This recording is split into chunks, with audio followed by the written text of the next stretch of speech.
We do such unspeakably awful things to animals every single day by the billions, trillions annually when you factor in marine animals.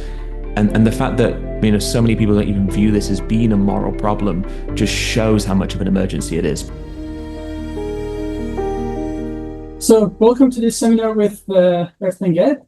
If you're new to ASAP, my name is Dr. Faraz Harsini, and I'm the CEO and founder of Allied Scholars for Animal Protection, or ASAP.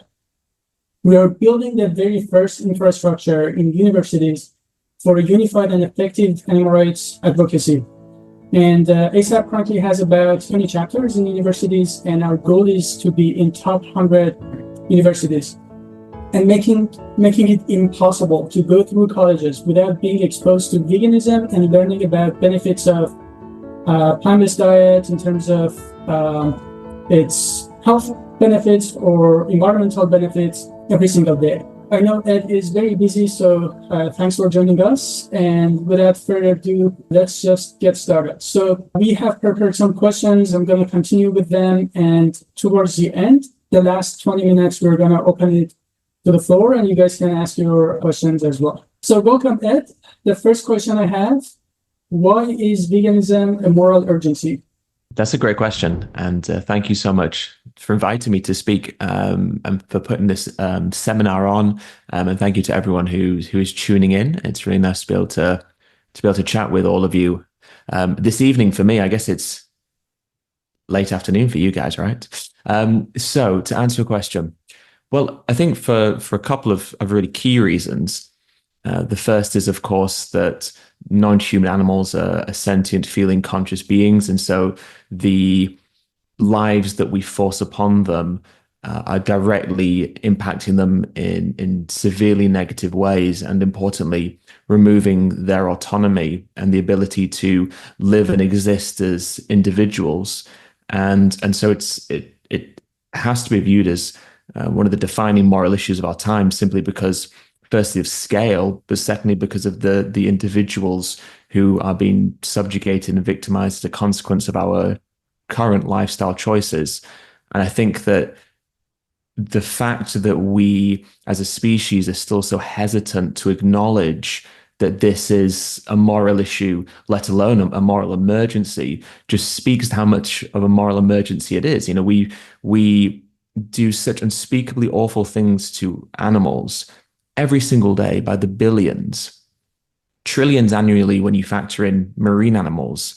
And the fact that so many people don't even view this as being a moral problem just shows how much of an emergency it is, because of how little worth we view non-human animals as having, how little autonomy we believe that they deserve.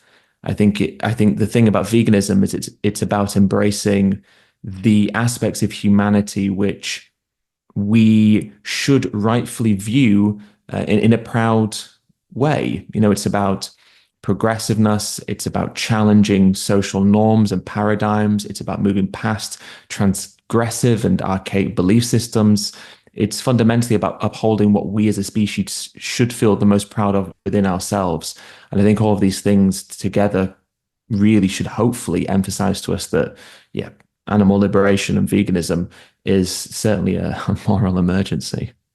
Thank you. I always tell students, if someone was beating a dog in front of you, you wouldn't hesitate. You wouldn't be worried about being called judgmental. You just take action immediately, except that this happens to, billions of animals just behind the doors. What happens to the sense of urgency? So you've been in a lot of American universities and college campuses. What are some of the most common excuses that you hear specifically in the US? I'm sure students have a lot of questions about that, but I'm curious to see what are the top excuses you hear. I know you've written books about this, so just pick maybe top 2 or 3 and how you respond to them very quickly. Yes. Well, I think the first thing is that really the excuses I hear in the US are not too different to the ones I hear in the UK or in the EU more generally. I think one of the ones that's quite unique and specific to the US is probably a religious argument. I think that we are in the UK and in places like the Netherlands and such, where I often go, far less religious. But in America, of course, religion is still very dominant. And so I think Christian arguments for consuming animals come up more often than they do anywhere else that I usually go to. But I think more generally, the most common ones are probably the ones that we all hear the most. And for those, if anyone's not vegan, probably the ones that come to mind instantly. Taste, that has to be number one. I think that it doesn't matter what people say, it always comes down to taste. I like how meat tastes. I don't want to give up the taste of animal flesh. That's the big one. And I think that what's scary about that is even though it's the biggest one, it surely must be one of the easiest ones to refute, because the basic logic behind that argument is that sensory pleasure and the pursuit of pleasure is a moral justifier for causing harm to others. No one actually believes that. We all understand that there's some serious ethical concerns around that logic. So we already know that that logic is faulty. Yeah, I think that's probably the biggest one. I think in America, there's also a lot of arguments around culture. I think that's related to sort of colonialism, the genocide of Native Americans, the impact of imperialism. I think sometimes then leads to a heightened scrutiny around the cultural connotations around veganism and what that means about sort of cultures that have food around animal products and sort of festivities and traditions that center around animal products. Again, I think that while that one is slightly more emotive and is rooted in maybe sort of deeper context than something like taste, let's say, I still think the logic there is one that we recognize as being faulty, regardless of what culture we belong to or anything like that. Because again, we all recognize that something isn't moral simply because it's cultural, and that what defines the ethics of a tradition or a culture shouldn't be simply historical precedents or the longevity of such an action, but instead we should determine the morality of these practices and behaviors based on whether or not they cause harm and have a victim whose autonomy has been compromised. So again, I think that even though people use that argument quite commonly, there's still hopefully a relatively large awareness that the logic that underpins it is certainly far from foolproof. And then the other one would probably be a simple nutrition argument. I still think people have this misguided notion that being vegan means you can't get B12 or, goodness, can't get enough protein, or the protein is of an inferior quality, or whatever the argument may be. I still think that one comes up more regularly than we would like it to.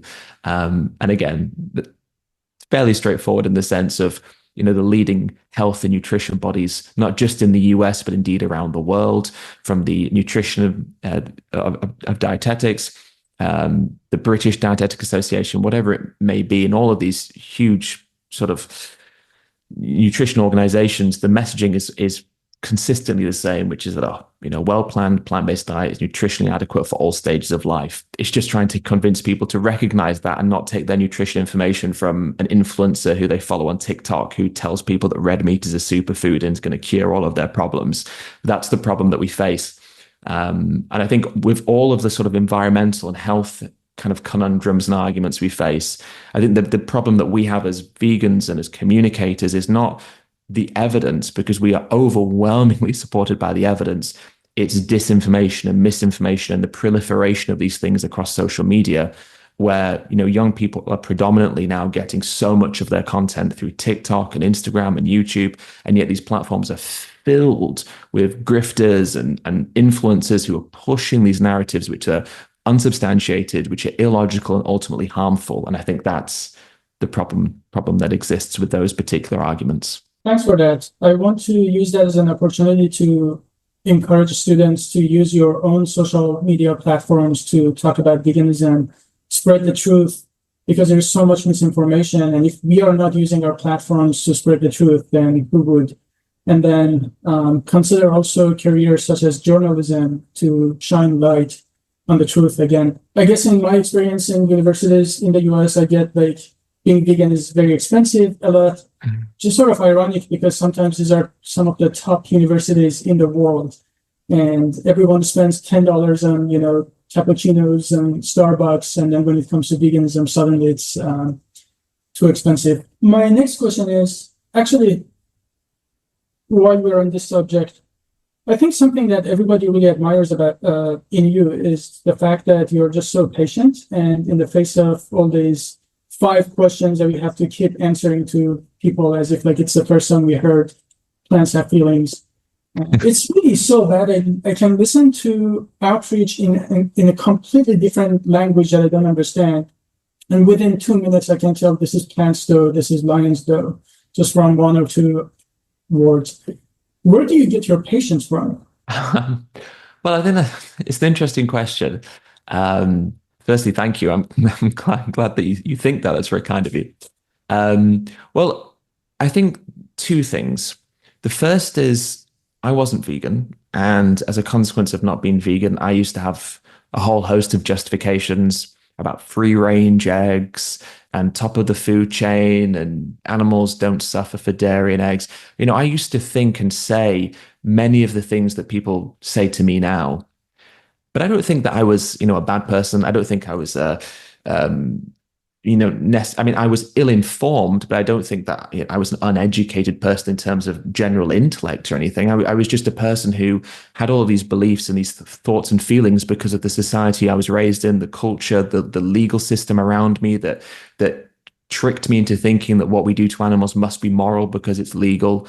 I was a product of the environment that I was raised in, and so are the people who come and speak to me.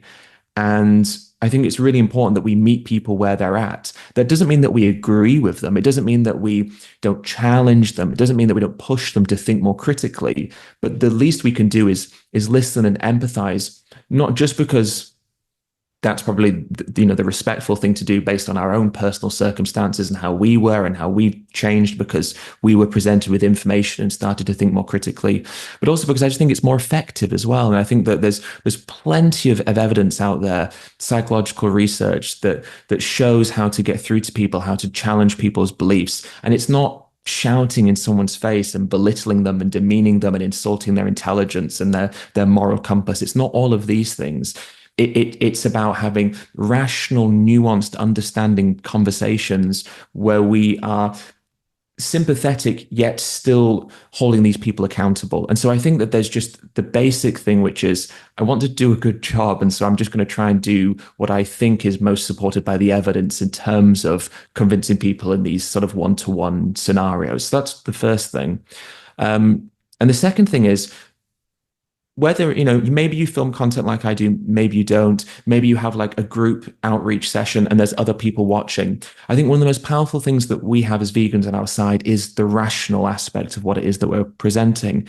And some of the comments that I always enjoy reading the most, or testimonies that I like hearing the most when it comes to people who've engaged with my debate content, let's say, is people who said, I watched the video and I wasn't vegan, but the more I listened to the non-vegan, the more I found myself disagreeing with them. And I think that one of the things that we have on our side is often if you just let people speak, especially when what they're saying is illogical and riddled with contradictions and hypocrisies, it allows whoever else is listening to start to see that for themselves as well. And so I think it's not just about it being the most effective, hopefully, in terms of the people I'm speaking to, but I think the impact that that can have if I upload a debate and I'm not shouting at someone, but instead giving them space to express themselves, that can actually aid what I want to achieve even more, because sometimes letting people speak is the best way of getting people to realize that what they're saying is wrong. It's almost like the kind of things that they're saying, you kind of go, well, that doesn't make any sense. And I love watching some of the debates back, my own or other people's, and just when people start going on a little trail of a thought, and you can even hear them starting to question it as they're saying something, like it starts to settle into their mind. Actually, the more I'm talking about this, the more illogical it seems. So I think it's just about being effective, hopefully. And also I'm not massive on confrontation. It wouldn't make me feel good to sit at a university and spend all day shouting and being shouted at. I think I would leave and feel terrible. So there's also kind of a personal mental health blanket that I like to put on myself, which is at the end of the day, I want to go home and think, at least I wasn't, involved in these really awful heightened environments that don't make me feel good. So I think there's all of these different things play into it. But ultimately, I just want to hopefully get through to people in the best way I can. And from what I understand and from my own experiences, listening to people, allowing them to speak, being patient with them, but still holding them accountable, hopefully, seems to me to be the best way of doing that in those types of environments. Thank you. From experience, I found that if you go into a conversation thinking that this person is already an animal abuser and all that, you get terrible results because you're getting what you're putting in that conversation, which is hatred and frustration, rather. But at the same time, when you go into a conversation, and oftentimes when I tell people, I used to be where you are today. I grew up eating meat, egg, and dairy, and I liked it. I didn't become vegan because I stopped liking the taste of meat. I did it because it was the right thing to do, and I think you can do better. Massive difference between the responses I get. And another thing that you mentioned that I want to emphasize is like, we don't necessarily have to respond to trolls, but when we do, we should make sure that we don't lower our level to theirs and still respond professionally, because we are not responding to the troll. We are responding to everyone else who's going to read our response versus the troll, and they make their own judgment. So when it comes to different approaches to ask people to go vegan, some people are like, if we ask for vegan, people are less likely to, they feel like it's a dramatic change. They might be scared. Instead, let's ask for just reduction. And I know that's something that you generally advise against, and you generally just speak about total liberation of animals. Can you tell us more about those approaches and why you choose one versus the other? Absolutely. I think the first thing to establish is if someone comes up to me and says, I'm eating less meat now, or I've gone vegetarian, or I've gone pescatarian, or whatever it may be, anything that's kind of signaling that they've done something because of a feeling that they needed to do something. I think the first thing we should do is say, that's great. Validate them. Go, I'm really happy to hear that you've cut out red meat. I'm really happy to hear that you've gone vegetarian. I'm really happy to hear that you have done this, you've reduced this. Because we want people to feel like they've done something, and they want to feel good. And there's no reason why we shouldn't give them that dopamine hit and tell them they've done a good thing. Obviously, it's not what we want them to do in terms of the sort of complete step in terms of what we want them to do, but it's something. And the important thing is that something has been spurred on by a feeling, a rationalization, a video they've seen. Something has given them a feeling, a desire to do that. And I think we should nurture that. So I wouldn't go, well, that's rubbish. If you're not vegan, then you're an animal abuser. I think that the thing I would say is, that's great. I'm really happy to hear that. Would you make the next step to vegan? Or why haven't you chosen to go, the full way and go vegan? Why did you do that? Is it because of the environment? They might say, or hopefully because of ethics, they might say. And could then say something like, but do you not think then that the fullest step in terms of realizing, challenging the problem that you've identified is to go fully vegan? So I think it's about nurturing it and then saying, oh, but let's go a bit further forward. And I think that the reason why I don't advocate for reducing, there's a couple of reasons. The reasons why I don't advocate for reducing as being the solution is because, well, I think three primary reasons. The first and most obvious one is that it doesn't help the animals who are still being exploited.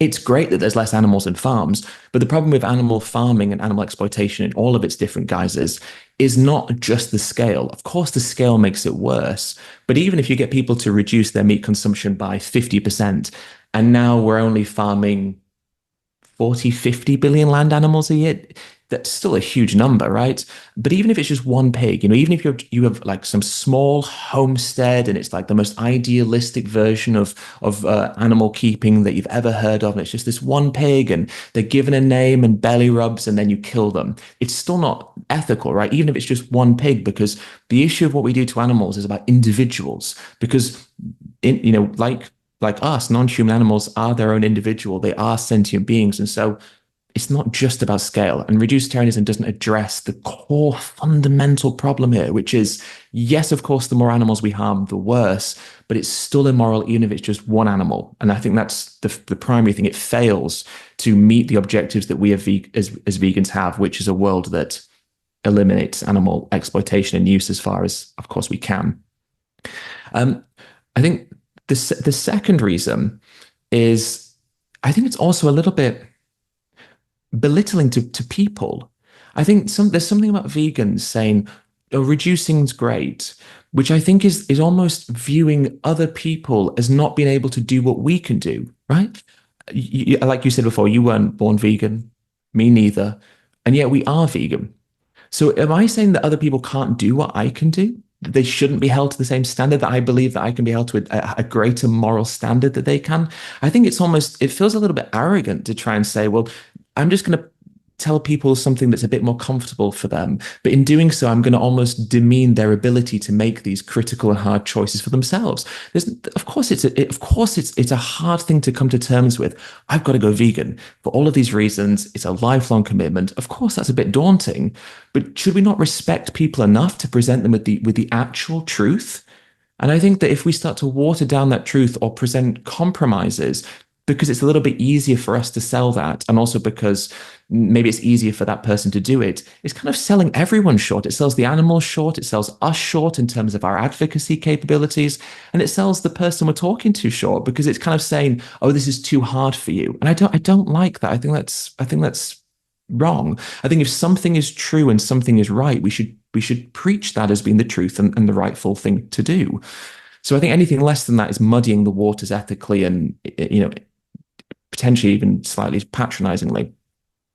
And there's another reason as well, which is I think when we talk about reducing, one of the main problems is it will always hold people back from being vegan. I think sometimes people make the argument that if you advocate for reducing, it's an easier sell. But I think that's also based on a slightly faulty assumption, because I think if we advocate for veganism, and by veganism, I mean 100% veganism, the thing that we like, that person might not go vegan, but they might still end up reducing. But the problem is, if I advocate for reducing, that's the maximum. They're not going to hear my arguments for reducing and go, "Oh, Ed made some great arguments for reducing. I'm going to go fully vegan." That wouldn't happen, because I'm telling them that reducing is the end goal. And so I don't think that advocating for veganism puts people off reducing, but I think advocating for reducing puts people off veganism. So I'm not sure what we gain from reducitarianism. I think let's advocate for veganism, and people will naturally fit into that spectrum wherever they decide to. We can't determine necessarily. But if we advocate for veganism, we are creating the best opportunity possible for them to become vegan. And even if they don't become vegan, whilst that may be disappointing because we want them to, at least we know that by doing so, they're probably committing more to the reductionism as a consequence of us advocating for veganism than they would have done if we advocated for reductionism as being the end goal. So for those reasons kind of somewhat guide me to this conclusion that we should be advocating for veganism, but we should also support and validate people every step that they make and still empower them, even if it's not necessarily where we want them to be. Everything is important, and we should, empower them at every step, because hopefully one day they'll make that final step and actually become vegan. Thank you. 100% agreed. I think that we might be the only opportunity that people get to be exposed to the truth, to be told that the end goal is to be vegan. It's just like going to a doctor and you expect your doctor to tell you the truth. You don't expect your doctor to not tell you your actual test results that you have, late stage cancer, because they think you're gonna get upset. You want to know the truth. You want your doctor to tell you that the end goal is not to smoke at all. Smoking is bad. And then, yes, that's the goal, but I know it's going to be difficult. Here are resources. Here is nicotine gum, and I'm here to help you, etc., etc. But we expect a doctor to tell us the truth, and I think we must speak the truth for animals, because that might be just the only opportunity that people get to be encouraged to go fully vegan. And also, I argue that when people go vegan and they have that fire in them, they're more likely to advocate for veganism. So the snowball effect is a lot higher than people who call themselves reducitarian. And I think that's generally a term we just call ourselves to feel better, and it doesn't really have real world applications. I want to shift gears a little bit. One of the things I really admire about you is that you started with doing outreach, like street outreach, and then you reached millions of people. You excelled at that. And then you didn't stop there. You always dreamed bigger and bigger, and you started restaurants, and then you made a movie, you wrote books, the sanctuary, all of it. How do you, given your time is limited, how do you prioritize your work and decide which is the most impactful way to go? It's a question I ask myself most mornings, I think. Well, I'm very lucky because a number of the things that you just listed, then I'm not involved in the day-to-day stuff. Obviously, in terms of my writing and the content, everything, yes, that is my day-to-day. But in terms of the other things like restaurants and such, I'm not involved in the day-to-day of those things, so I can't take too much credit for their day-to-day operations. I think I'm in a very lucky position because I have the ability and the privilege to be able to do different things and broaden that scope. And for me, it's a really difficult question actually, because it's something I do struggle with. Like, where's the value? And I think social media, obviously, there's this huge value in that because of the audience that you can reach and the fact that you can reach people all over the world. And so it's not necessarily just geographically, isolating. Obviously, if you're doing like a speaking tour or you're engaging with people in sort of, one area, at a time. But I guess there's also negatives to that. The negatives are, how meaningfully do people engage? How meaningfully do you get out of echo chambers? How meaningfully do you provide a counterpoint to the misinformation that exists? I think social media is such a beast.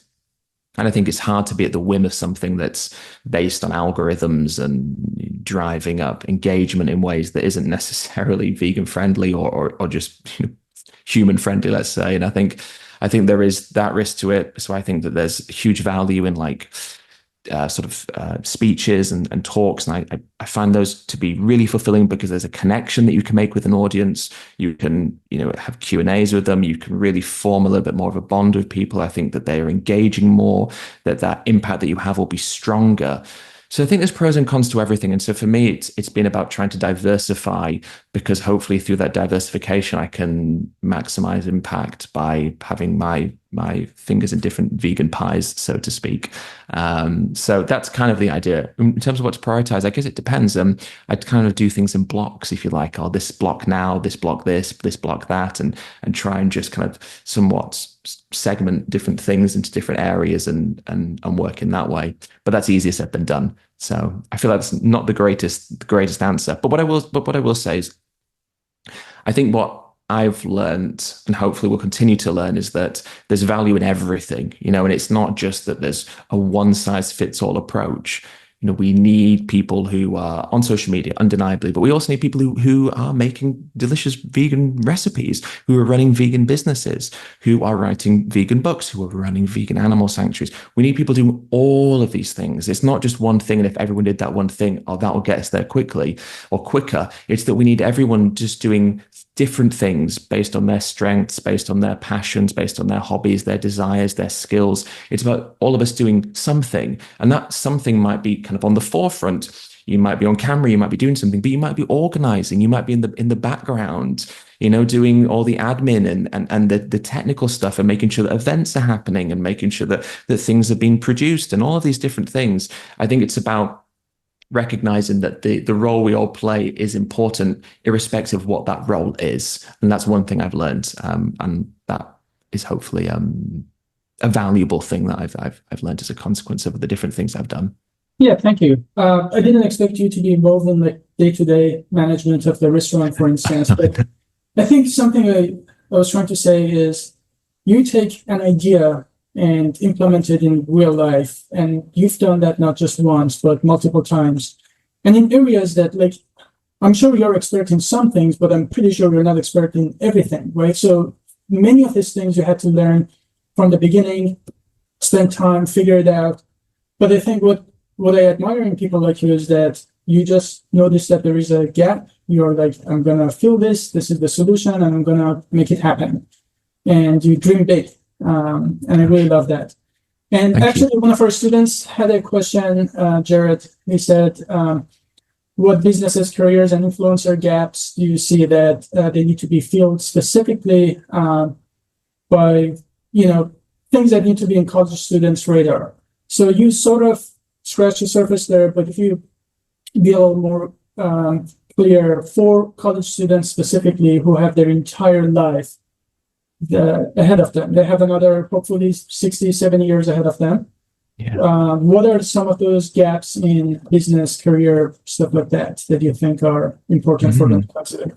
I mean, it's an excellent question and a really important question. I think I'm probably not necessarily the most qualified to answer it, but I think it's a really good question.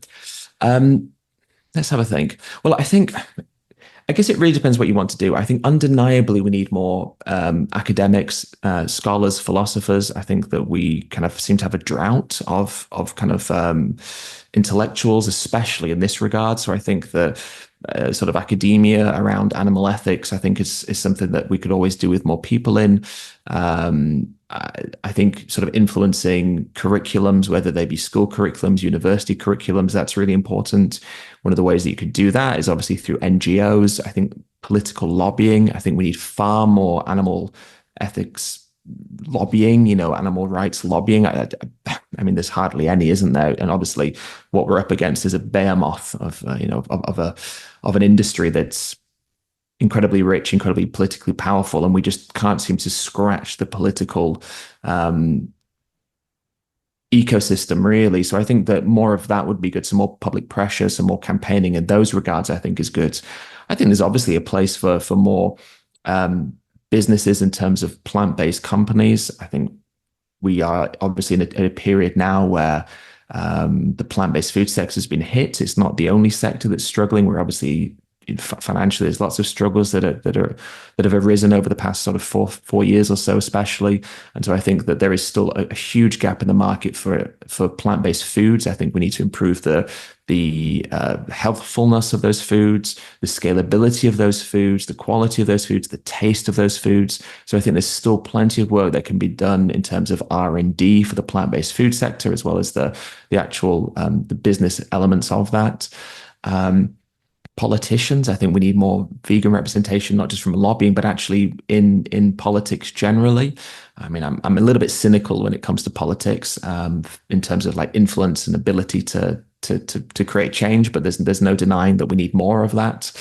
We need more organization in terms of community-based organizations. So bringing vegans together, I think one of the things that often lacks or is often lacking for vegans, especially maybe in rural areas in the US, or anyone who's outside of like the conventional big cities, I think is that sense of belonging, that sense that you are a part of a community. There's people you can go speak to, you can vent your frustrations out, you can find validation. So anything that's kind of community orientated, that's bringing people together, those kinds of things I think are really good as well. Gosh, I mean, I think that the easiest and also potentially least helpful answer is to say more of everything is needed, and there's not necessarily a bad route or a bad path or a bad vision to pursue, because I don't think we're oversaturated in any area of this particular problem. So I think more of everything would be good, and it'd be more about finding out how you can marry your skills with your passion for veganism. And if there is a career that does that, then brilliant. If there is kind of a more of a personal hobby or a personal way that you can do that outside of a career, then that's also fantastic. All of those things. And another thing I do like to stress to people, obviously when we're talking about careers and we're talking about marrying veganism with careers and all these things, I also think it's so important that we as vegans and as advocates, that we don't allow our entire identity and lives to be defined by veganism, because I think that can be suffocating. We should always be proud of being vegan, and we should always, tell people we're vegan and whatnot. I'm not saying that we should hide that, but we are people beyond veganism. We have other hobbies, we have other interests, we have other likes, and all of these different things. And I think it's also about making sure that we always have space in our lives to explore and develop who we are beyond veganism, because the minute your identity becomes so wrapped up in something that you kind of lose touch of maybe who you are in other ways and other things you enjoy and other things you'd be interested in pursuing, it can actually be quite stifling. It can often lead to us feeling a little bit suffocated by the pressure we place on ourselves to fulfill this identity that we've assigned to ourselves. So what I will say is that whatever we do, please don't ever feel guilty because you decide to do something, on an evening or on a weekend, or you decide to do something else that allows you to touch into another part of who you are, because we need that for our own mental health and for our own well-being, and because we need to be pushing veganism for the rest of our lives, most likely. So we need to find space away from these ultimately quite depressing and challenging topics. And so please, by all means, pursue careers and such, but also make sure that you find time to explore who you are beyond that, and to find time to do other things that you enjoy. in a guilt-free manner as well. Thanks. Or I guess alternatively, combine your hobbies with your activism, which is something I do. I love flying planes, so I combine that with investigation. So now I fly over factory farms to record videos of them. Amazing. Or music is another hobby of mine. And just give you one example. When I was in college, I was asked to play music for International Language Day. And I played 6 instruments there, from bagpipes to piano and a bunch of other instruments. And then at the end, I grabbed the mic and I said, one language that we forget to include is the language of animals and voiceless animals. And I gave my vegan spiel. So, I think Moby is a good example of an artist who combines his art and activism. So perhaps something to also consider. Yeah. Another thing I want to ask you is that I bet that you receive a lot of pushback and criticism, even from like vegans. In my experience, like when we put up posters that say veganism is a moral urgency, someone says, it's always a vegan who says like, this is too much. We show the footage of factory farms. Someone says, this is too much. This is not the right way to do it. We do dog meat. Somebody complains. No matter what you do, someone will complain. And when you look at history and, MLK and Gandhi were also criticized for what they were doing and, being too pushy and stuff like that. So how do you navigate, and what's your recommendation to, I guess, students and us to navigate these criticisms and still do what we think is the right thing to do? Well, I think that there's two ways of looking at this. I think the first is to, as you very correctly acknowledge, you are not going to be able to please everyone all of the time, right? Or even some of the time. It's just not going to happen. And yeah, you'll be criticized for doing something. You'll be criticized because you don't you don't speak sternly enough, or you don't go hard enough, and then you'll be criticized for being too much. And it's just going to be impossible. And I think if you go into doing something with the aspiration of not upsetting anyone or having someone criticize you, it's going to be an impossible task. Doesn't mean that the criticism is easier necessarily to take on board, especially when it comes from other vegans, of course. But I think also there is value in criticism, because criticism can be an opportunity for reflection. Now, if the criticism is a meat eater saying, "Oh, vegans are weak and I think you're terrible and whatnot," you're going to take that with a pinch of salt, right? You're going to see that for what it is. You don't need to get too hung up on that. But if there's someone and you're getting, sort of criticism for maybe being a certain way. I mean, I've received criticism for oh, I should have said this then, or I should have said that there. And I think sometimes to myself, oh, actually, that's kind of valid. Maybe I should have said that, or maybe I could have done that differently. And so I think you have to somewhat separate criticism from constructive criticism and helpful observation to, irrelevant criticism and unhelpful criticism and criticism for the sake of criticism. I think we sometimes have to just kind of view things a little bit differently, because then we can process them differently.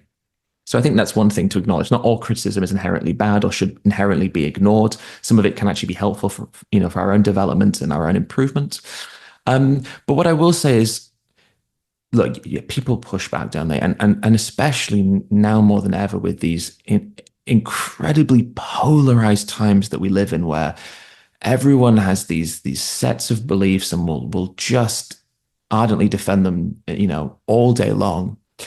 There is just I suppose a culture now of antagonism and not always pleasant things.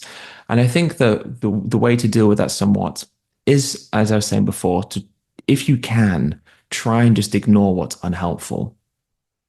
And this is obviously harder if someone's doing it in person, like you're having an argument with someone in person and they're being kind of cruel to you. That's hard, walk away, leave, get out of that environment.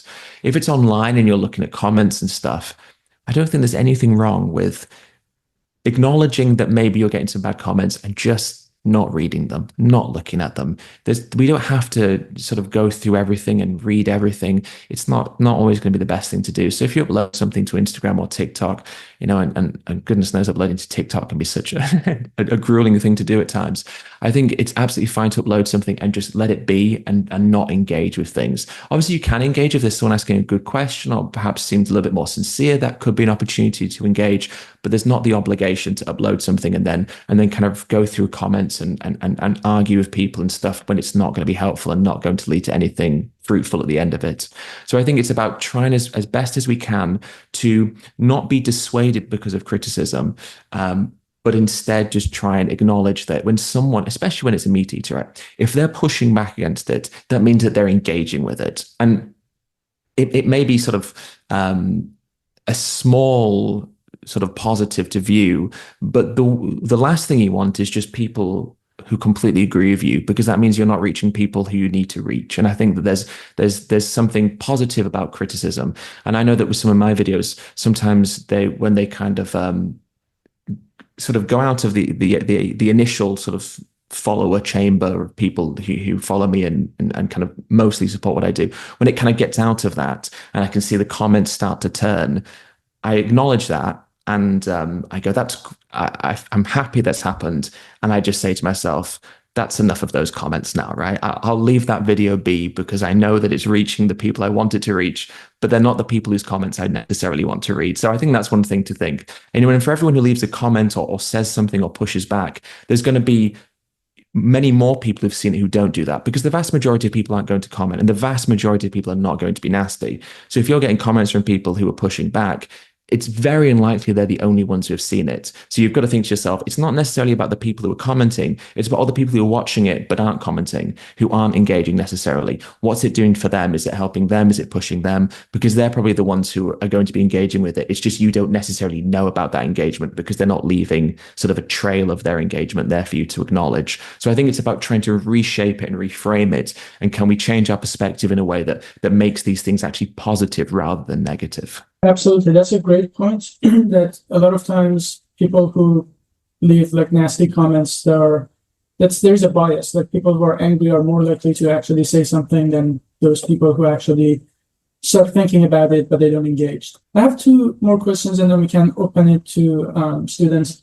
One challenge that we have is, for instance, you go to dining halls in universities and you see all these like cage-free eggs and grass-fed beef, and there's this whole humane washing that we all are on the same page, so we don't need to go there. But for us as career, we could just work on corporate campaigns where they remove cages for chickens, and then we could say, a gazillion chicken, each one is going to have a little better life, so total a lot of suffering reduced, versus just advocate for liberation of animals.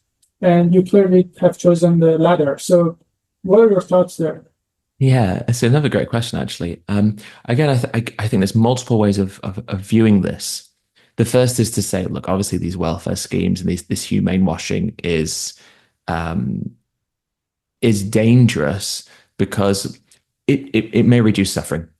Banning gestation crates, as has happened in Rhode Island, but also in other states, is undeniably preferable, compared to not doing so. It's more preferable than not doing so. But the harm in that is that the banning of gestation crates, as an example, sort of tells the consumer that there's no longer an ethical concern. And so I think we have to be somewhat cautious, because obviously we'd rather sows weren't being confined in gestation crates, obviously. But we don't want that to then kind of signal that if they're not in gestation crates, that automatically means that there is an ethical concern. So it's about how do we support things that are going to be helpful in a regards, but are still not going to deal with the actual root cause of the problem, which is obviously just because a sow's not in a gestation crate for 16 weeks at a time, that doesn't mean that there's no suffering for sows. And it doesn't mean that the inherent exploitation no longer exists. So how we phrase that and how we frame those kind of positive things is kind of vital, because what we don't want is to inadvertently perpetuate this humane washing, as you so aptly call it. So I don't support them. I don't support them in terms of saying that they're a solution, although undeniably I would rather these things were outlawed than not. There is another element to this, and you and I actually were speaking a little bit about this just before we started the actual call, which is a sort of a financial element to this. And one of the reasons that the industry, the meat, dairy, and egg industry, is one of the reasons that they're so opposed to welfare is because regulation financially impacts these industries. You know, as we all well know, a deregulated industry, it is a race to the bottom in terms of ethics, but it's the most financially profitable way of doing business. So when you impose regulations on animal farmers, like banning gestation crates, sort of battery cages for hens, certain mutilations, all of these things are actually going to have a negative financial impact on the industry. And there is an ability for us to regulate these industries out of existence. There's an organization in America called the Animal Agriculture Alliance, who are they're incredibly nefarious, really, just some of the most unpleasant people. But one of their main fears around welfare changes is exactly that it will drive producers, farmers out of the industry. And we've had a similar thing happen here in the UK relatively recently, where there was a push for the banning of farrowing crates. Farrowing crates, like gestation crates, slightly different, used just for the actual farrowing, the birthing process rather than the whole pregnancy. Same principle in terms of the ethics of what we do to the animals, though.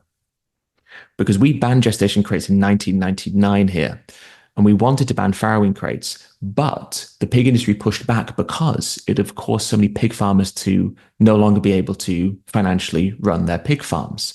So there is a sort of another thing behind these regulations, which is, yes, they reduce suffering. No, they don't deal with the problem, but they may actually inadvertently help deal with the problem more so because it costs more for these farmers to then ultimately farm, and it cuts into their margins, which may ultimately mean they have to leave the industry. And I think with fur farms, there are fur farms across Europe or fur countries that haven't technically outlawed fur farming. I think maybe Germany, this could be wrong, but I think maybe Germany.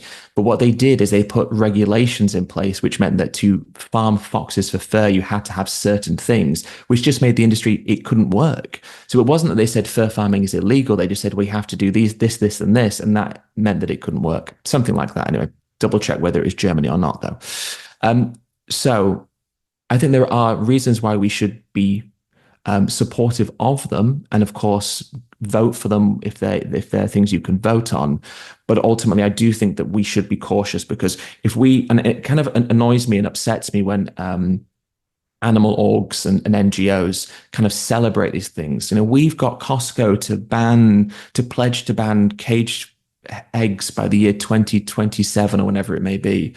Because I'm thinking, hang on a minute, if we're pushing the idea that this is this amazing thing, what's that saying to consumers? Oh, this animal organization is saying this is an amazing thing. Oh, I guess eggs from these companies are okay. I guess meat from these companies is okay. And I just think that's dangerous. So I'm not opposed to welfare reforms and regulations. I welcome them, but I welcome them with a sense of trepidation, because there is the argument potentially.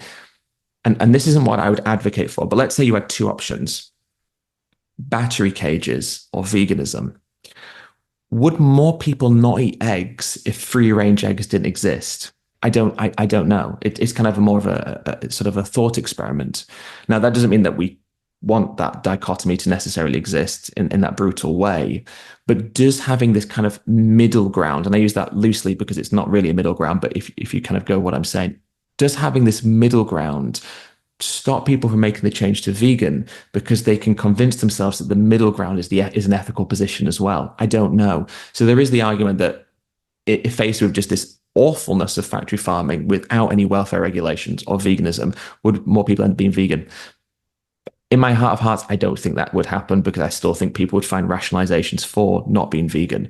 But I think there is an interesting thing about, do these kind of middle ground propositions inadvertently stop people from making that change because they can become comfortable in the middle? Maybe.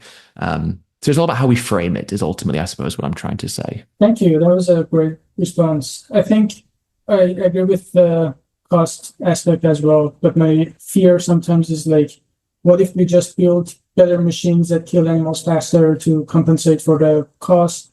Or what if the government says, you know what, here is more subsidies to reduce your cost again, and everything we've spent most of the money in animal rights movement would basically vanish, versus that money could go into, educating people in not consuming these animals to begin with. The last question, so what gives you hope when you go to college universities? And do you have any last words before we start the Q&A? Yeah, absolutely.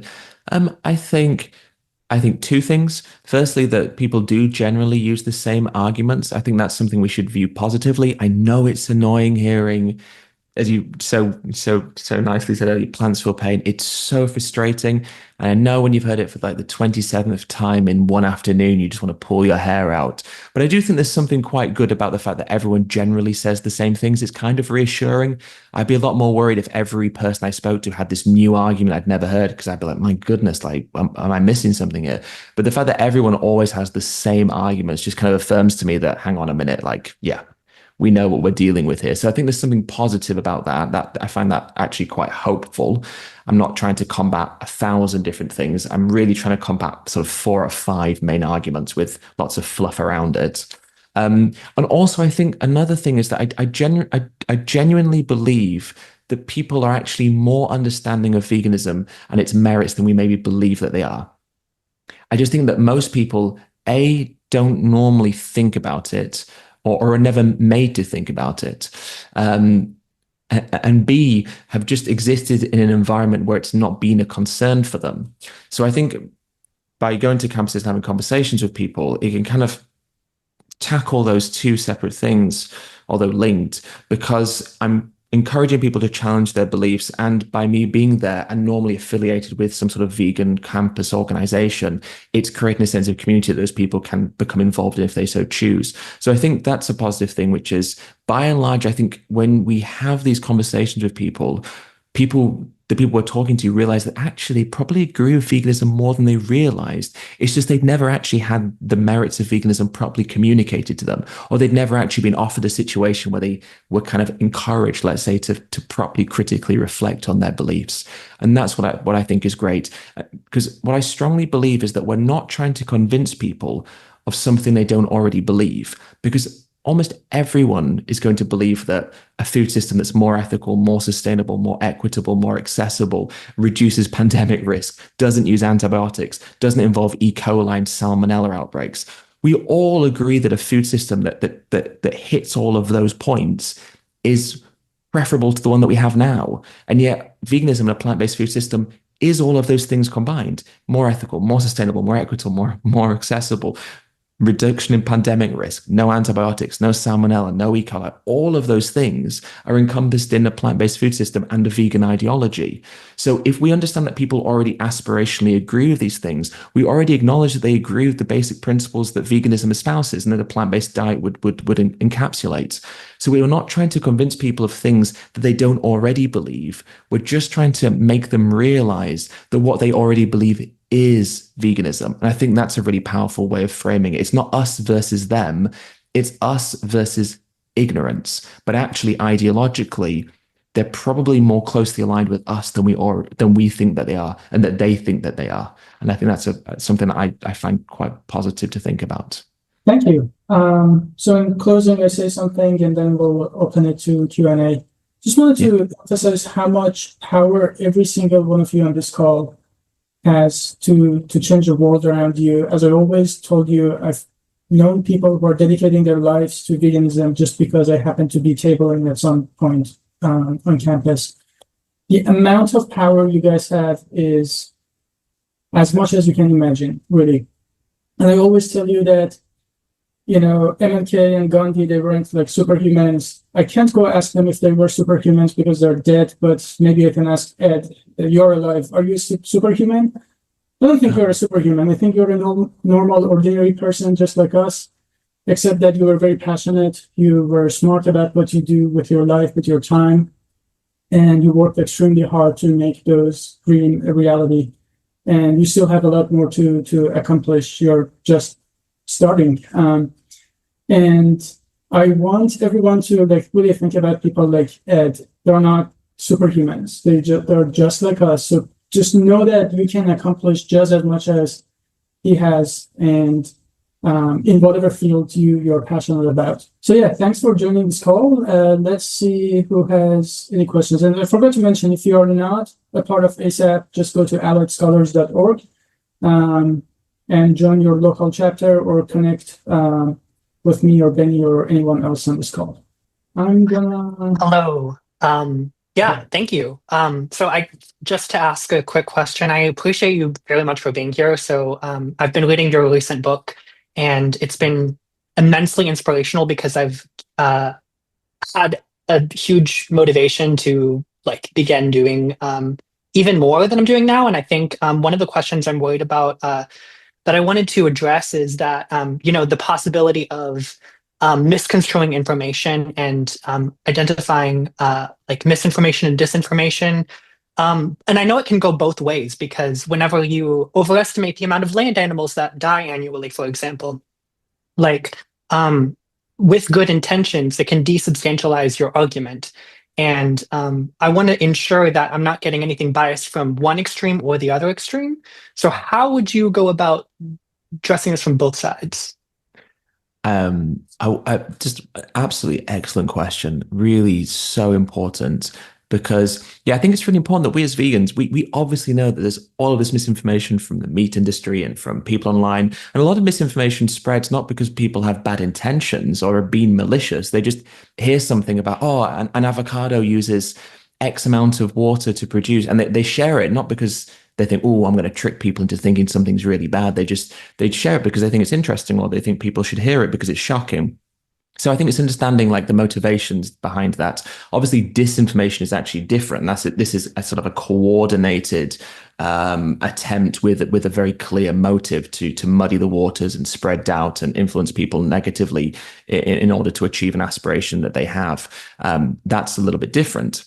But if we think about misinformation, that means that we as vegans can also be, as you say, guilty of doing it at times. And I think one of the things that is so important to stress is we don't need to over exaggerate or use hyperbole. We don't need to kind of overextend the problem. The problem, just as it is enough without us needing to, as you say, kind of inflate numbers. Not that we do that purposefully.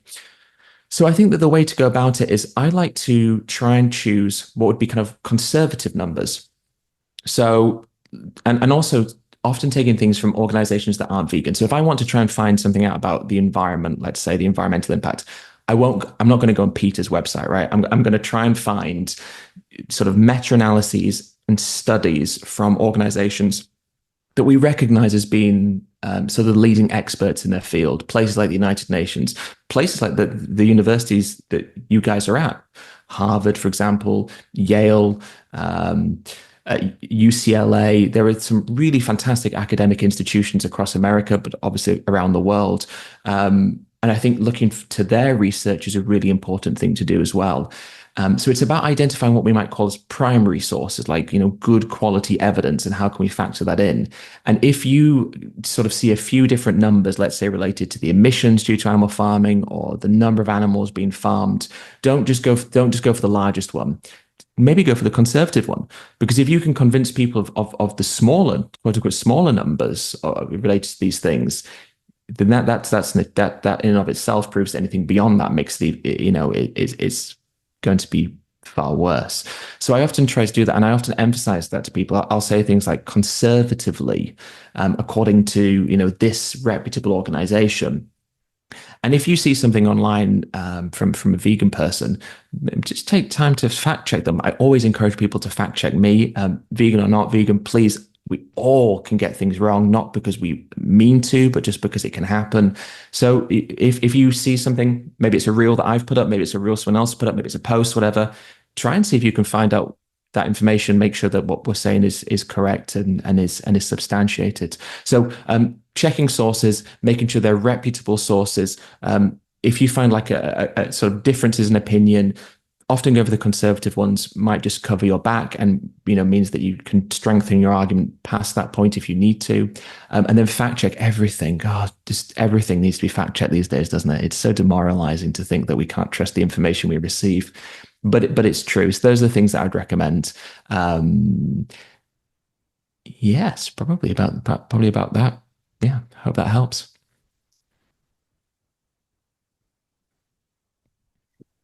Hi. I love your stuff, by the way. You're so cool. And thank you for meeting with us today.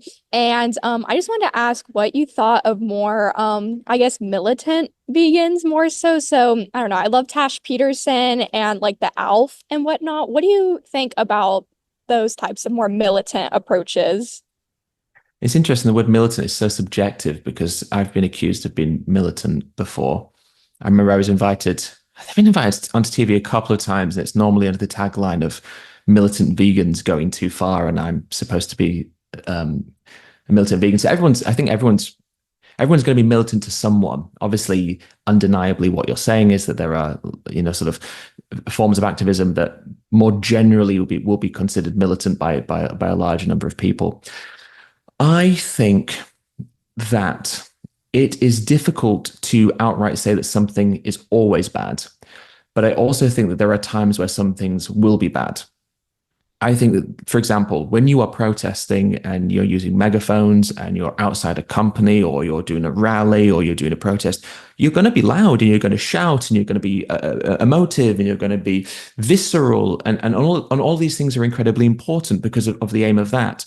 But if I'm or yourself or whoever's at a university campus and we've got a table and we're bringing that same kind of feeling to it, that's going to be incredibly ineffective. So what's effective isn't always the same. It will vary. And so even some of these more, let's say, quote unquote, militant things, that there will be a place in a situation most likely where they will be effective. It's just they're not always going to be. And I think that what that therefore means is that we have to be hyper aware, and especially hyper aware when it is the quote unquote more militant things, because the potential for those to push people away is going to be greater.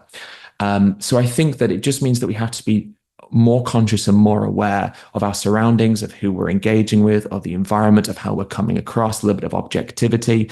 It's very easy to feel that because you are representing the ethically right position, you are therefore justified to act in a way that may be more quote unquote militant. And that may be true in terms of the justification for doing so. But if our main goal is effectiveness, not necessarily justification for the action itself, but effectiveness in the way that we present ourselves, then I don't think it's always going to be the most effective. However, it would be incredibly insincere and also unfair of me to kind of categorically say that something is always wrong. I just think that it's going to be very much situationally dependent. And I also appreciate that's a really poor answer because it's such a fence-sitting answer. But that's hopefully honest to how I feel about those things. Yeah. Time and a place. Not always, but probably sometimes. Thanks a lot, Ed. My name is Akash. I've been vegan for 3 years, and a lot of the reasons why I was able to transition was looking at your videos. So this is awesome to get to speak to you. I'm often surrounded or come across people who say that they're convinced about why going vegan is the right thing to do, but I struggle with the social aspects that come with veganism. That's to say that someone has to always order something different for you, or like at a family cookout, they need to like cater for you separately. And they kind of find it difficult to always be that person who's asking for something else. And they sort of struggle with that social aspect of it, and they see themselves like relapsing often. And I was wondering if you had any strategies of like, or things that you can tell someone who's sort of struggling with this sort of dual dissonance on how to encourage them to stick with it. Oh, by the way, just all these questions so far are just really great questions. And what you've hit on here is arguably one of the most challenging aspects, and is one of the biggest barriers to adoption, and also not just adoption, but consistency. People not falling off the wagon, so to speak. Well, the first thing, as is often the case, is to validate that experience. The last thing we want to do, if it is us, but also if it's someone we know or someone we're engaging with, is to kind of like undermine that experience.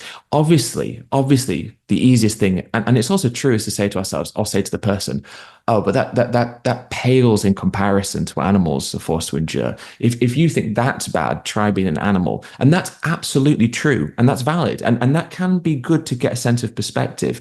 But also, that doesn't mean that it's not challenging. Doesn't mean that it's not hard.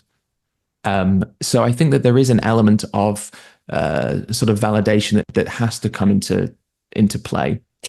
So I think kind of meeting people where they're at and saying, look, I can understand why that would be difficult, blah, blah, blah. The other thing is to not condone when people slip up or when they give into a craving, but to urge them to recognize that it is not therefore acceptable to just completely stop everything. And I think what sometimes happens is people go, right, I'm committing to something. And as soon as they slip up, they just go, that's it, I'm throwing in the towel. I'm not doing anything again. I'm not going to try. I've messed up. I'm so useless. What's the point in even trying? I can't even do it for, this meal or whatever. So I think it's about sort of expressing to them that whilst you would never encourage it, there is still a place for compassion for themselves to go, okay, I've made a mistake. I'm going to try and not make that mistake again, but this isn't a reason to just stop and go back to eating animal products all the time. So a little bit of compassion to ourselves in that sense. And then the other thing is to try and encourage people to recognize that it gets easier. When you first go vegan, right? And especially if I was fortunate, but I know that a lot of people go vegan and they're the only vegan that they know. All of a sudden, they're the awkward one. All of a sudden, they're the problem. All their friends are annoyed at them. But it's at the beginning where it's hardest.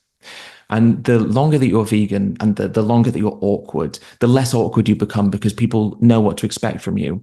And I think it's about saying, like, it's the hardest at the beginning, but the more time that your friends have with you as a vegan, the more they come to accept it, the more they understand that if you're going out for a meal, it should have, you need to go to a place as a vegan option. If you're going out for a dinner or having, a gathering together, they should accommodate, have a vegan option. I think it's just about establishing that over time, these things will become more and more normal, and to not give up hope just because at the beginning it's difficult, because it will become easier. So I think all those things play a part. Validate that experience, offer a sense of perspective and say, look, when it's hard, just remember that there's a reason why you're doing this.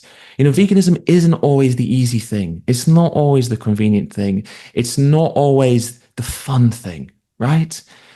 But we didn't go vegan because it was easy and convenient or a great way of making friends, right? That's not why we did it, or that's not why we do it. We do it because it's the right thing to do, regardless of those hardships. And I think that sense of perspective is important, because if we are in an environment or in a moment where it would be easy to just kind of, put our conscience to the side for a second and just kind of give into what's comfortable for us, if we are in that moment and we kind of go, hang on a minute, there's a reason why I'm doing this, and it's not about me. I think that can give you a bit of conviction. So perspective, validation, compassion, obviously, to ourselves or the people we're communicating with, and that message that it gets easier over time. And also, it will get easier because the more people who do it, the more options and accessibility there will be naturally over time. It will take a bit of time to get to that point, but each day that we live in the way that we do is hopefully a day closer to the point where it gets easier and easier for everyone. And then hopefully that social barrier and that significant barrier to mainstream vegan adoption that still exists will hopefully erode over time because of the hard work, and it is hard work, the hard work that we're all doing now, but the important and ethically right work that we're all doing right now as well. And I think that's an important way of framing it. Thanks, Ed. We have 4 more hands raised. We're going to get to them.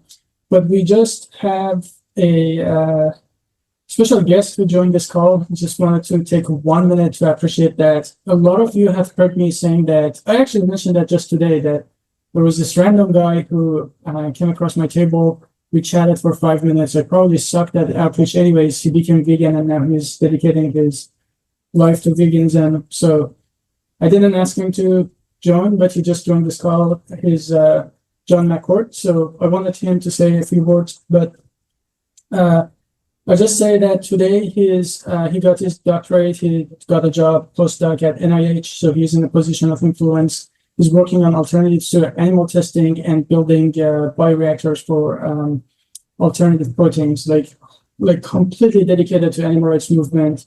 And it just happened by chance, just because it was tabling. Every single time you speak up, it matters. You never know who's changing, who's listening. And I'm just so lucky. I think the whole theory of ASAP is because of Joey, because I know that so many people like us, like him, are walking around, they just never come across veganism. So Joey. Oh, hey, how's it going? Thank you for the introduction. That was way too kind, actually. I'm glad to be in this call. Yeah, we met 8 years ago. It was crazy. I was just walking around campus at Texas Tech. Um, yeah, I think a lot of people probably have similar experiences. Whenever you're on university, it's this big learning experience in your life, and I'm really glad that that Faraz was there and I got exposed to animal rights. Now I'm very much dedicated to something that's very important to me and to Faraz actually too. We talked about this a few years ago, which was improving alternatives to animal testing for initial new drug applications. And yeah, I really hope that we make a lot of progress soon because there's a lot of work that needs to be done to helping animals. And yeah, I'm really glad that you guys are all working on this. It's so great to see what Faraz is building here. And it's cool, honestly. I can't believe Earthling Ed's on this call too. So, shout out to everybody here. I'm sorry, I don't want to take up too much time. Thank you, Faraz, for the mention.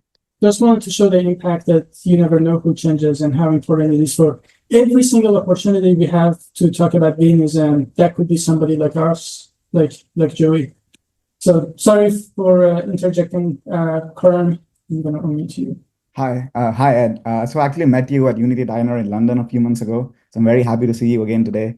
I had two questions for you. My first question is, so one thing I've struggled with is like getting people who are vegan to become active for the animals. So to me, it even seems like maybe a harder problem than getting non-vegans to consider going vegan.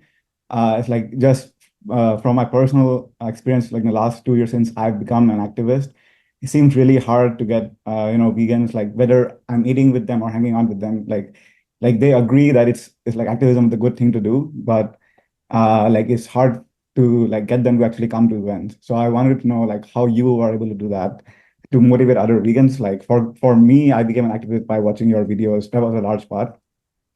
And my second question is like, how do you cope with like being a vegan, even like an activist in a non-vegan world?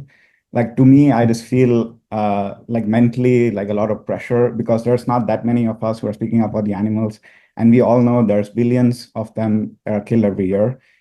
So even today morning, I went to a vigil outside a slaughterhouse where there were a bunch of cows in a truck. The only thing we could do is give them water before they were about to be killed. And like I'm still feeling the effects of that. And I think like most of us feel it every day. So I wanted to know how you were able to cope with that. Gosh. Well, I think firstly, the thing to say is thank you for being there and for doing that. It's not easy. It is not easy at all. Cope. It's a great word, isn't it? What does it mean to cope in a world that is perpetuating the very things that every day you're trying to stop? How does one do that? I think it's a really, but both questions are difficult questions to answer. I think with the activist one, I think what's interesting is the second question you asked, I think in many ways answers the first question. Why is it so hard? Because it's what you're dealing with is it's confrontation at times. It's hopelessness, it's despair, it's anxiety and angst. It's individual suffering because of an awareness of all the other suffering that's going on. I think you can sell veganism as an empowering thing. It's not about necessarily simply understanding all the negatives. Veganism obviously exists because of all the harm that exists. But veganism at its core is this incredibly powerful, I think, beautiful, incredible thing that we should feel so overjoyed to be a part of. Because I think it's, like I said, right at the beginning, it's about celebrating and embracing everything that humanity does best. Like the things that we should look at ourselves and go, wow, humans are great for these reasons, bad for others, but great for these reasons. And so I think that the way that we can frame veganism can be this really positive thing. It's about exploring new foods and being more of an ethical person and fighting for a world every day that's going to be better and more peaceful and kind and compassionate and empathetic. That's a great positive thing. I think the problem with then advocating for vegan activism is it's hard to be as positive. Obviously, you can use some of the similar language. It's about inspiring. It is about inspiring. It's about the empowerment that we can feel around, advocating for something that we feel passionate about. It builds up a confidence. I think you can feel a more confident person because you find yourself doing things you never expected you'd be able to do, whether it's public speaking or going to vigils, or there's a certain element of personal growth that comes from it, which is not to be ignored. I think we can all become more well-rounded and improved people as a consequence of activism and being involved in things that transcend our own lives and are about fighting for the lives of others. I think that's a great thing. But there is that flip side to it, which is you're going to get people who are antagonistic. You can't shy away from that at times. You're going to get people who are battling against you. You might go to events where you're confronted visually, tangibly in front of you is the thing that you are combating. It's one thing having sort of an intellectual understanding of the problem and then trying to combat it. It's another thing looking at an animal in the eyes as they're about to be taken to a slaughterhouse and then having to go home and process that, knowing that they are being processed in an entirely different way to that. It's a really challenging thing because you feel so helpless. That helplessness that consumes you, that is an absolute beast at times. So I think that's the thing. It's how do you sell that in a way that brings people on board? But I think you have to frame it as being this positive, inspiring thing, and also to while I have obviously huge amounts of admiration for the work that you've done this morning and for those who go to vigils, I think it's also important that being an activist doesn't mean that. It doesn't mean you have to do that. And I think that's another thing another way to kind of bring people on board is to frame activism not necessarily in the sort of quote unquote out there on the streets way that we often view activism, but instead about being an advocate in all these different ways. And I think sometimes it's about reshaping what it means to be an activist, because in doing so, it can bring more people on board, because people might think, oh, I didn't realize that organizing events could be a form of activism. I didn't realize that, promoting veganism in this way could be viewed as activism. So it's about, I think, opening the spectrum of what being an activist means can bring people on board. And over time, you can kind of introduce them to other forms of activism simply as a consequence of them becoming integrated into activism in any form. So that's one thing to do. The second question, I think, is the most challenging part of being vegan, isn't it? I made a video about this not so long ago, and I've started speaking about this a little bit more because I think it's a really important thing to address. People have this idea, don't they, that being a vegan means the hardest thing is getting protein or taking a B12 supplement. My goodness, I wish the hardest thing about being vegan was taking a B12 supplement. The hardest thing isn't about getting the nutrition that we need. It's not even about finding vegan food in supermarkets or restaurants, even though that can be challenging, maybe depending on where you live in the US. But ultimately, that's not the most challenging thing. The challenging thing is having to exist in a world that opposes you, not necessarily directly by people being stood in front of you, wielding fists, but just by the fact that you are surrounded by the very thing you're opposing. It is so ingrained and so normalized. You turn on your TV, it's an advert for animal flesh. You go to the supermarket, there's pictures of animals being exploited for their secretions and flesh. You go on social media and it's misinformation and disinformation. You walk down the street and it's people eating it on the street corner, or it's a restaurant advertising it in the window, or it's a butcher shop with flesh hanging in it out there. You walk past them, you see a fishmonger with dozens and dozens of dead fish laid out on ice. It's so macabre. And the problem is it's so normalized. And then you look around you and you have people seeing the thing that you're looking at, but not seeing it. They're looking at it, but they're not looking at it. They don't see it for what it is. It's just a butcher to these people. It's just a fishmonger. It's just an advert for grass-fed beef. It's harmless. It's nice. It's idealistic. It's part of culture. They don't see the grotesqueness of what it is that exists all around us. And the problem that we face is that as vegans, we have to then exist in this world surrounded by this every day. You step out of your door and it's there. You turn on your TV, it's there. You go on your phone, it's there. It's inescapable. As soon as you engage with the world around you, you are engaging with the problem that you're trying to prevent from existing. How do you then cope? That word cope. Well, you've got to do a few things. The first thing you've got to do is accept it, not accept it in terms of, shrugging it off and thinking, well, it's going to happen, so I'll allow it to happen, but accept it in terms of accept the reality that exists. Yes, seek to change it, but accept that it is the way that it is. That's an important thing to do. The other thing to do is to try and find some space from it. We can't be consumed by it all the time. You've got to find space. You have to. Otherwise, where does that lead you? Nowhere good. You've got to find an ability, a way of creating an emotional, I dare say, even disconnection at times, so that you don't become so.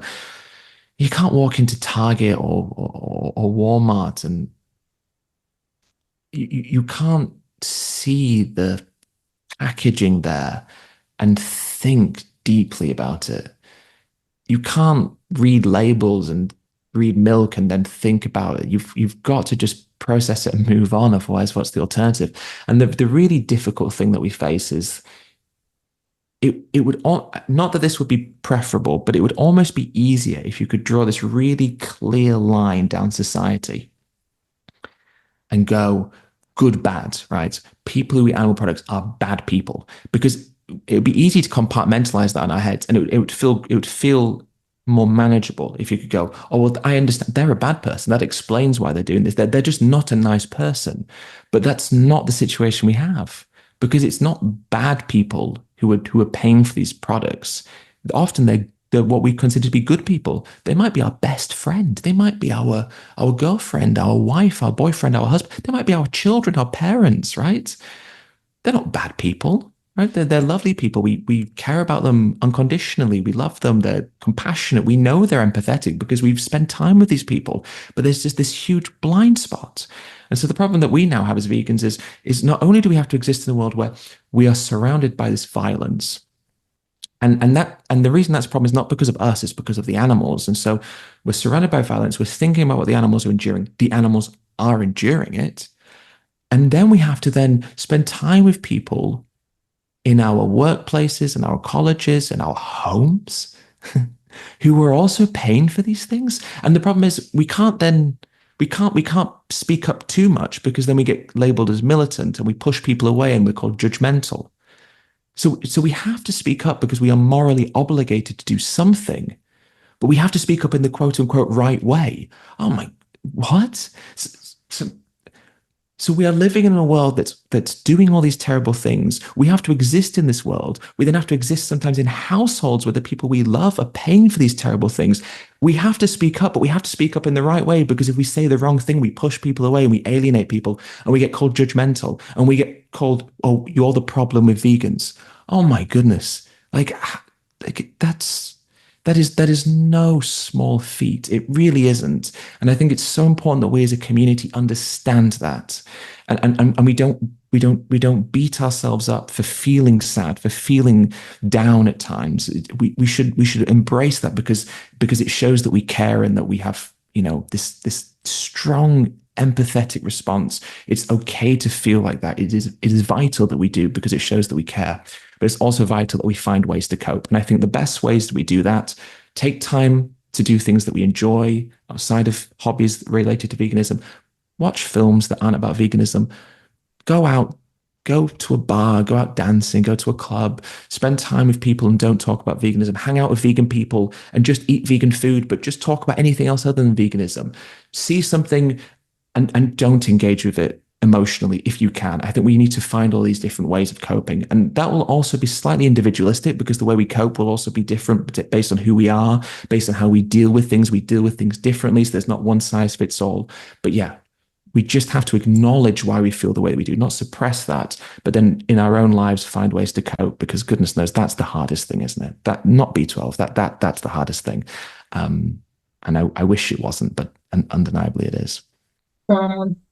We are 27 minutes past the hour, so maybe we take another 5 minutes and see how many questions we can answer, and Thanks, Ed, for staying longer. Really appreciate it. Oh, that's okay. Yeah, hi. Thank you so much for staying. I am currently pursuing a PhD in clinical psychology and getting ready to prepare my dissertation, and I'd like it to be vegan focused.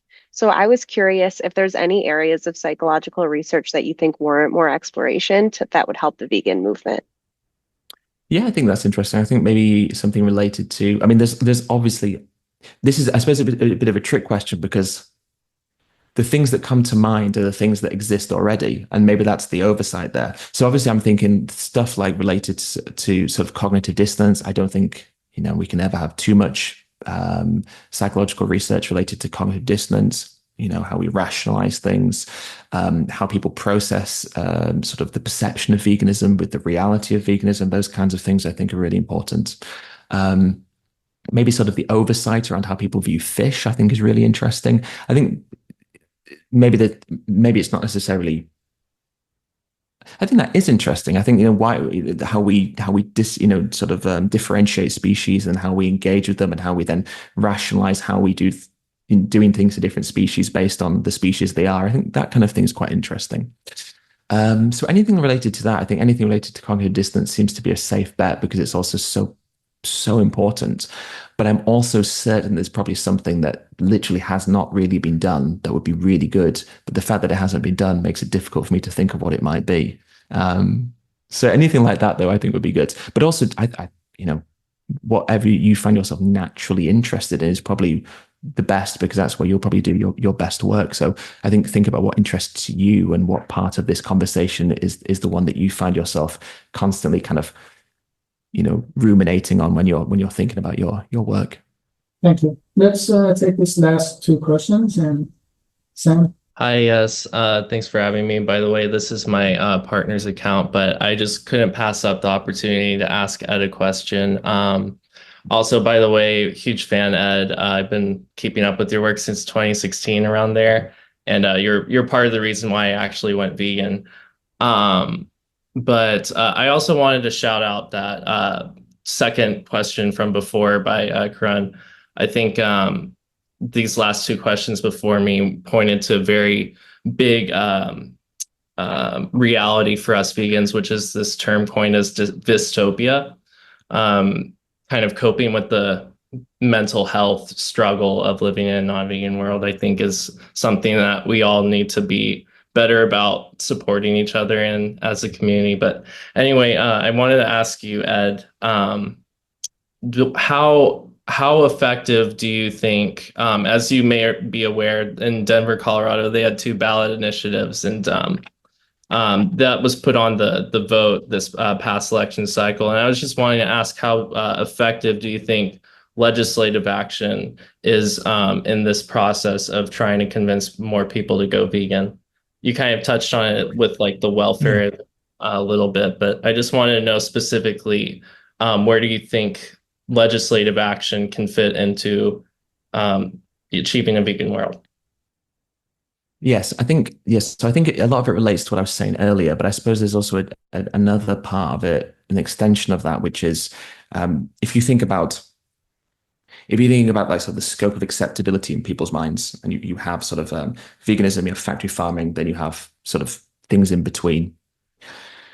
If we've got veganism at the end as the end goal here, and we're eroding on this side by bringing in these regulations, it's naturally sort of narrowing the potential that people have in terms of the choices that they can make.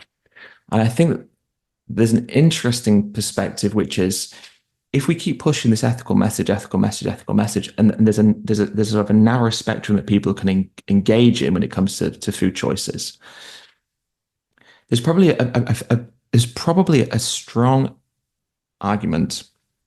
Maybe the word probably is doing some heavy lifting, but there may be a strong argument that says that if people have less choice, but they're still being pushed with the ethical message, they don't have that kind of compromise position that they can move to. Obviously, right now, if you're, the sort of compromise might be sort of a grass-fed beef scenario, right? But if the option that people have is kind of more extensively raised animal products or veganism, and we're still hammering that ethical message, they kind of don't really have anywhere else to turn. So I think there is the argument that legislation like that can narrow the spectrum to a point where that dichotomy of choice becomes a little bit more pronounced, and may then lead to people making that choice to veganism, more so because we've effectively eroded sort of the middle ground, if you like, by simply having what was the middle ground as kind of like the animal abuse position, and veganism as the non-violence position, whereas now that doesn't necessarily exist. So I think there are good things, and I think we should vote for those things, not because we believe in them as the end goal, but because they are movements away from the worst things. And whilst we don't want any of it, it probably serves a dual purpose in terms of alleviating some suffering, not to the fullest extent, but it also means that we can start to fight this battle a little bit more, stridently, because we're not having to constantly try and get through some of the middle ground stuff that we currently do now, because we might be able to erode the middle ground completely through legislative change. So I think there is a point to it. And I suppose in political theory is that there's this idea of sort of the Overton window, which is sort of a right-wing political philosophy, which is that you kind of pitched people like an extreme thing, and what that does is it kind of it widens the perceived acceptability of certain conversations. And the idea of pitching something extreme is not because you think people will accept the extreme thing, but because it makes things that are less extreme than this extreme thing seem more palatable as a consequence. It's kind of a pretty dangerous political practice.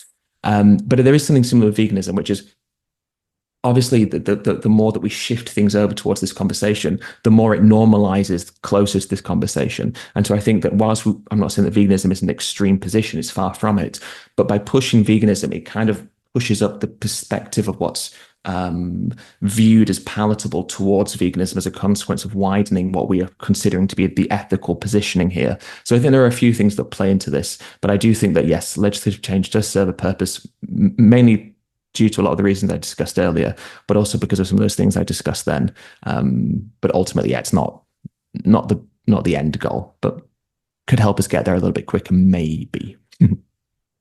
Thank you. Joey, last question. Okay, so thank you so much for everything. I just want to thank you for everything you do and for creating Matilda and the Brave Escape, the short film. It was so well made, and I hope millions of people see it and are motivated to change by it. So I just wanted to say that. I know that we're over time, so I won't ask the question, but thank you. Oh, you're very kind. Thank you.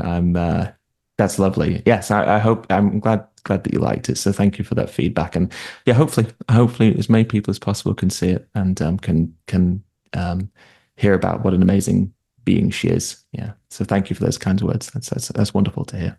All right. Thank you, guys. I look at the people on this call, 50 people right now, and I know some of you, I don't know some others, but those of you I know, you represent some of the best humanity has to offer.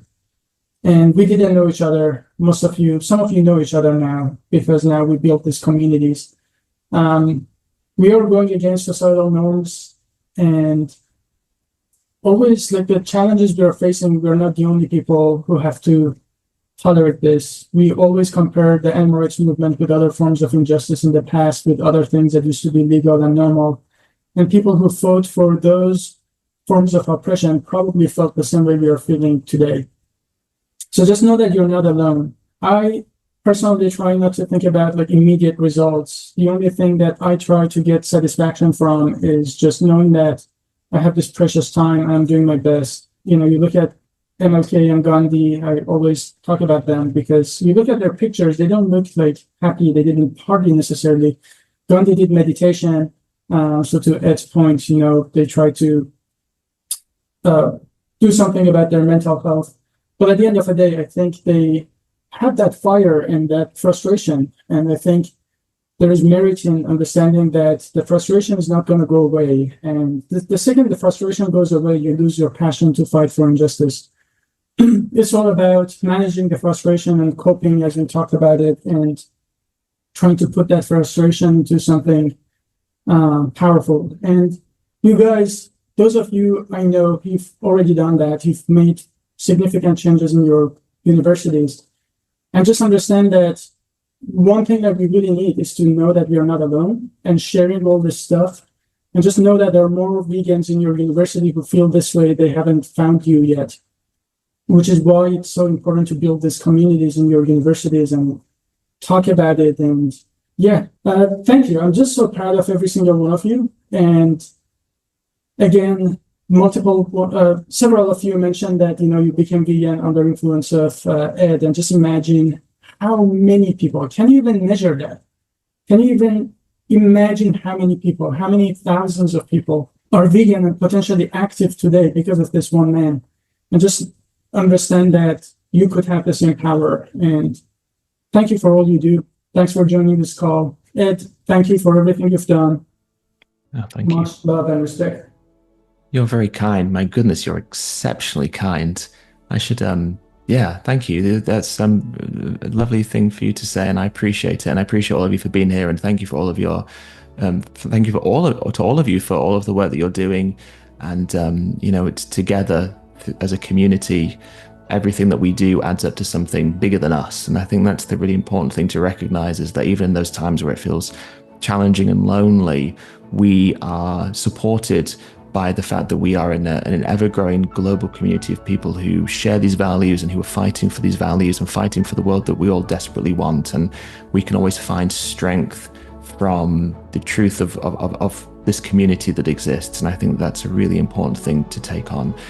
We're all in this, together from a beliefs perspective, but also together in terms of facing similar hardships, facing similar challenges, and also feeling the same joys and the same moments of positivity and happiness. We share all of these things together, and I think that's a really powerful message for us all to take with us, because it is the collective work of all of us that will eventually create the world that we want, and we all have a part to play, and every part is as important as the next.